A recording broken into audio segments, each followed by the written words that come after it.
श्री स्वामी समर्थ. कशा आहात? मस्त आहात? मस्तच राहा. आजचा दिवस तुमचा चांगला जाऊ ही स्वामीचरणी प्रार्थना करणारे. आज 24 जून वार मंगळवार होता. आज 7 वाजेपासून अमावस्येला सुरुवात होणार होती. तर अमावस्येच्या दिवशी आपण बरीच असे काही सेवा पण करत असतो आणि घरातील साफसफाई पण आपण करतो.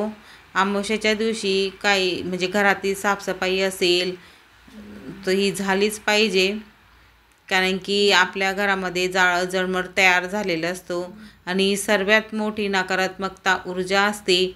जिथं जिथं आपल्याला धूळ मिट्टी दिसत असेल तर पोचा घ्यायचा किंवा झाडू घ्यायचा, त्याच्याने पूसपास करून घ्यायची, साफसफाई क्लिनिंग करून घ्यायचे. एक काम कमी केलं तरी पण चालणार आहे, पण घरातील जाळं जळमट आपण काढून गेलं पाहिजे. ती मोठी नकारात्मकता ऊर्जा आपल्या घरामध्ये साचून राहिलेली असते. आपले काही कामं असतात ते होत नसतात.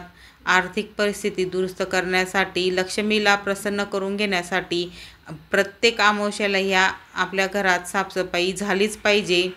आणि 8 दिवसातून 15 दिवसातून आपण घरामध्ये म्हणजे साफसफाई केली गेली पाहिजे. असं नाही की अमावस्येच्या दिवशी तर आपण करायची जे, पण इतर वेळेस पण आपल्याला वाटलं की आता चला घरामध्ये खूप पसारा झाला आहे तर साफसफाई झालीच पाहिजे.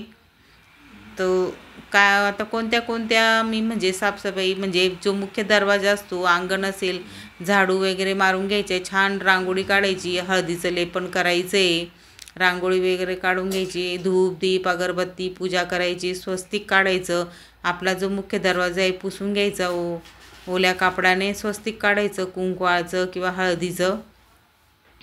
लक्ष्मीला प्रसन्न करून घेण्यासाठी, आपली आर्थिक परिस्थिती दुरुस्त होण्यासाठी अमावस्येच्या दिवशी आपल्याला ह्या सेवा करायच्या असतात. साफसफाई तर झाली. आता पोचा मारताना एका बकेटमध्ये पाणी घ्यायचं, त्याच्यात हळद, लिंबू, तुरटी, गोमूत्र असेल गोमूत्र घ्या, मीठ टाकायचे. अशा 4-5 वस्तू, ज्या वस्तू आपल्या घरामध्ये एवेलेबल असतील त्या टाकून घ्यायच्या आहे. फॅन असतील तर फॅन स्वच्छ करून घ्यायच्या. कपाटी असतात, कपाटीवर पण अशा पूर्ण अशी धूळ साचलेली असते, तर त्या जितकं होत असेल तितकी अमावस्येच्या दिवशी आपल्या घरामध्ये साफसफाई झाली पाहिजे. कानेकोपऱ्यामध्ये पण आपल्या पसारा झालेला असतो, तो कानेकोपरे पण आपण झाडू वगैरे मारून घ्यायला पाहिजे.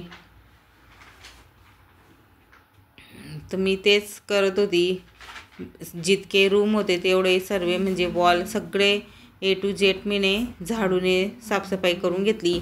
आता काही कारणाने काही गोष्टी मी करू शकली नाही. देवघर असेल स्वच्छ क्लीन करायचं, देवघर देवघर असेल स्वच्छ क्लीन करायचं, मूर्ती असतील पंचामृतने स्नान वगैरे करायचं, आज मस्त क्लीन करायचं. देवघरातील जेवढा आपण दिवे असतात, समई असते, बरेच अशा डिश वाट्या असतात, ते स्वच्छ पितांबरीने क्लीन करून घ्यायचं अमावस्येच्या दिवशी. आणि जे स्वामी सेवेकरी त्यांना सगळं माहिती असतं. सकाळी आपण उठल्या आंघोळ जेव्हा करतो तेव्हा उटणं घ्यायचे, उटणं नसेल तर मीठ नाही तर हळद आपल्या आंघोळीच्या पाण्यामध्ये टाकायचे. गोमूत्र असेल तर गोमूत्र टाकायचं, नाहीतर पंचगव्य मिळतं ते थोडंसं चुटकीभर आपल्या आंघोळीच्या बादलीमध्ये टाकायचे, त्याच्याने आंघोळ करायची. मुला जेवढे आपले कुटुंबातील व्यक्ती असतील त्यांनी सर्वांनी पंचगव्य किंवा उटण्याने आंघोळ करायची आहे. मीठ टाकायचं नाही. तर जी पण आपल्या शरीरातील नकारात्मकता ऊर्जा असेल, आपलं बघा अंग दुखत असतं, कुठं हात दुखतो, कुठं डोकं दुखतं, कुठं हातपाय असे गळल्यासारखे होत असतात, तर ही मोठी नकारात्मकता ऊर्जा आपल्या शरीरामध्ये काम करताना आळस येत असतो आपल्याला, ह्या सर्व गोष्टी निघून जात असतात. म्हणून सकाळी उठल्यावर पंचगव्य, मीठ, हळद टाकून, पंचगव्य असेल तर दुसरं काही घ्यायची गरज नाही, पंचगव्य जर नसेल तर मीठ हळद टाकून आपण आंघोळ करून घ्यायची. नाही तर उटणं असेल, उटण्याच्या पुड्या पण मिळतात, दिवाळीतच जास्त घेऊन ठेवायचं. मी पॉकेटच घेऊन ठेवते 1-2, म्हणजे अमावस्या असली की थोडं थोडं पाण्यात टाकून आपण आंघोळ करायची. पंचगव्य पण मिळतं, 5-10 रुपयाला पुडी मिळते, ते जरी टाकलं तरी पण चालेल. मी पंचगव्य पण असतं माझ्याकडे. कापूर होम करायचा आहे आपण घरामध्ये संध्याकाळी. सकाळी पण केला तरी पण चालेल, संध्याकाळी केला तरी पण चालेल. लक्ष्मी येण्याच्या वेळेस 6 ते 7च्या दरम्यान कापूर होम आणि श्री स्वामी समर्थाचा जप करायचा आहे. तुमच्याकडून होत असेल तर सप्तशतीचा पाठ दिवसभरामध्ये तुम्ही केव्हा पण करू शकतात. मंत्र स्तोत्र तुम्ही बोलू शकता. खूप चांगलं असतं.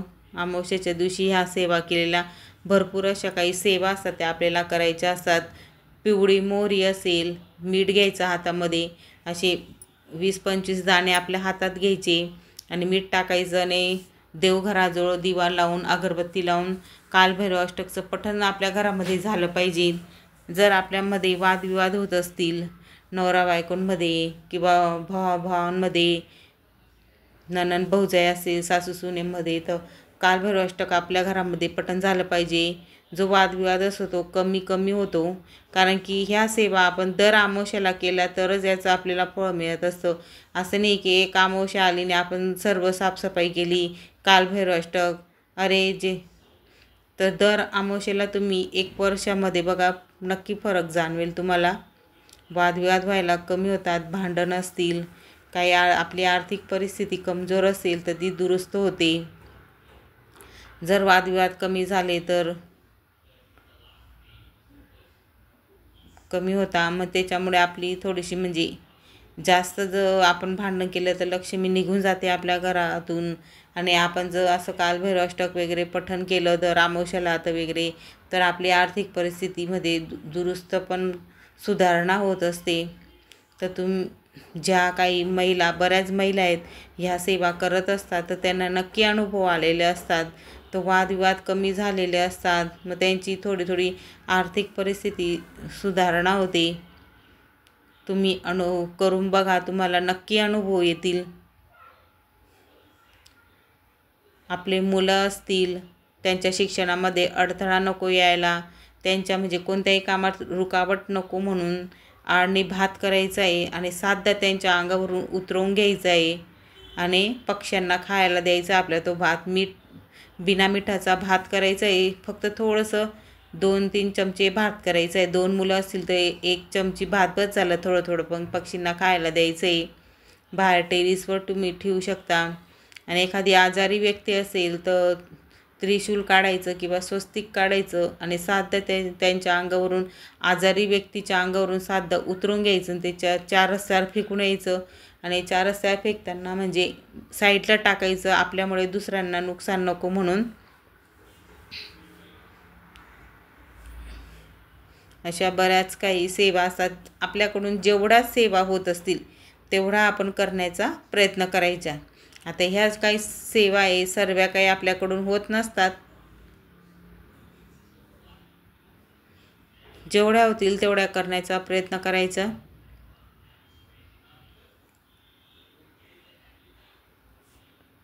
जुने कपडे असतील तर टाकून द्यायचे किंवा घालण्यासारखे नसतील तर तुम्ही जाळू पण शकता ते कपडे. बाहेर जाऊन जाळून यायचं तुम्हाला जर कोणाला द्यायचे नसतील तर. आणि बघा केसांवर आपल्याला भांडे मिळत असतात. तर काम करता करता मला आवाज आला, केसांवर भांडे बाया येत असता. आता प्रत्येकांच्या गावात गल्लीमध्ये येत असतील तर तिथं केसांवर आपल्याला भांडे मिळतात. माझी पुरणची चाळण तुटलेली होती आणि मग ही पुरणची चाळण दिसली मला तर मी घेऊन आली. कारण की गेल्या वेळेस मीने पुरण केलं ना, तर पुरणाचं आहे ना ते तार माझ्या बोटातच घुसला आणि सगळं रक्त निघायला लागलेलं. बारीक तार म्हणजे जाड तार असतात ते, आणि एकदम असं पुरण वाटता तो तारच माझ्या अंगठ्यामध्ये घुसला आणि खूप म्हणजे दुखत होतं. 1-2 मिनटं दुखलं, नंतर बंद झालं. म्हटलं चला आता हिला टाकूनच द्यावी लागेल भंगारमध्ये, म्हणून नवीन चाळण घेतली मीने. आणि ही चाळण म्हणजे खूप उपयोगी असते. आपल्या डाळी साडी असतात त्याच्यात म्हणजे बारीक असं पीठ सारखं होऊन जातं, तर ते चाळायला, पुरणसाठी, अशा बऱ्याच वस्तूंसाठी मला उपयोगी पडते.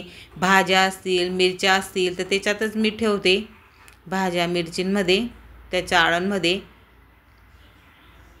भरपूर अशी उपयोगात पडते. तांदूळ असतील आपले बघा, आता तांदूळ पण साफ करताच मी गेली होती.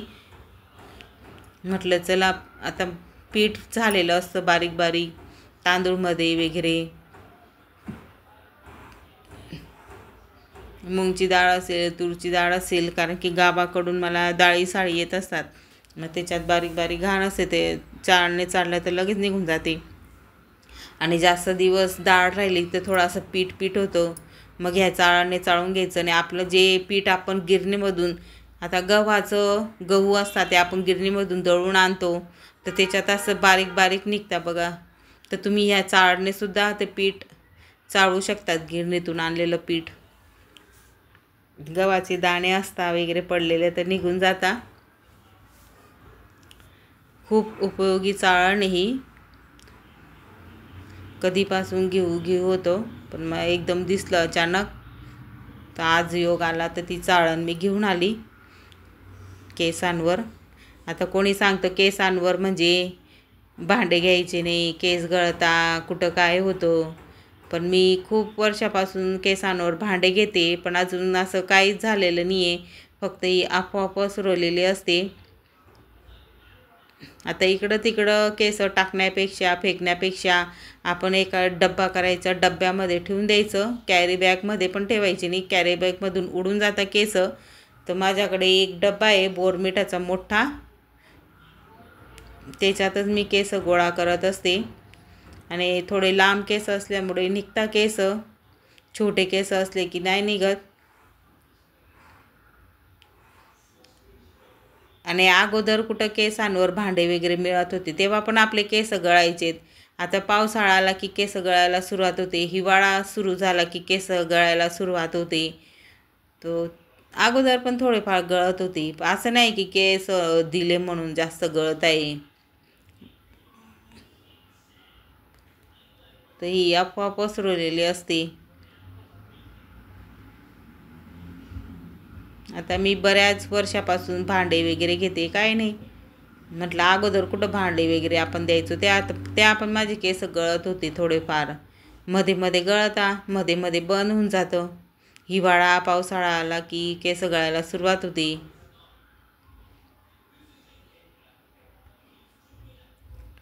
आणि आज म्हणजे दिवसभर काही ना काही काम चालूच असतं. तांदूळ, अजून गहू बाकीचे साफ केले, बाकीचे राहिलेले आहेत. व्हिडिओ आवडला असेल